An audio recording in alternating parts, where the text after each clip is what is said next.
नमस्कार, रामराम महाराष्ट्र न्यूज मध्ये आपले स्वागत आहे। भाव वाढल्याने पेट्रोल डिझेल मिळणे बंद, पेट्रोल पंपावर लांबच लांब रांगा। युद्धजन्य परिस्थितीमुळे क्रूड ऑइल आयातीवर बंदी आली आहे। भारतामध्ये पेट्रोल डिझेलचे दर वाढले आणि यात होरपळली जात आहे ती सामान्य जनता।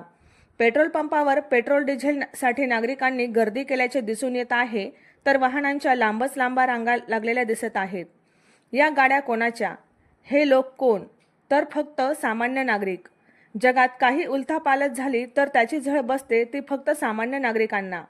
सामान्य जनता अशी कुठवर भरडली जाणार आहे याचे उत्तर सरकार काय देणार? गाड्यांचा वापर कमी करा, घरी बसून काम करा, हे शब्द बोलण्यासाठी जितके सहज आणि सोपे आहेत, पण खरंच यावर अंमलबजावणी करणे सोपे आहे का? IT कंपन्या, मोठमोठ्या इंडस्ट्रियल कंपन्या यांच्यामध्ये लॅपटॉप, कॉम्प्युटर यावर आधारित कामं करणारी जनता घरी बसून काम करतीलही, पण वाहन चालक, टॅक्सी चालक, रिक्षा चालक, ट्रक ड्रायव्हर यांनी घरी बसून कसे काम करायचे?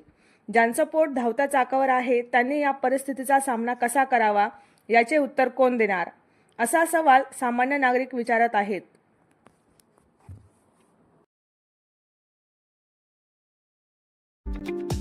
अशाच नवनवीन बातम्या पाहण्यासाठी आमच्या YouTube चॅनलला सबस्क्राईब करा, फेसबुक आणि Instagram पेजला फॉलो करा।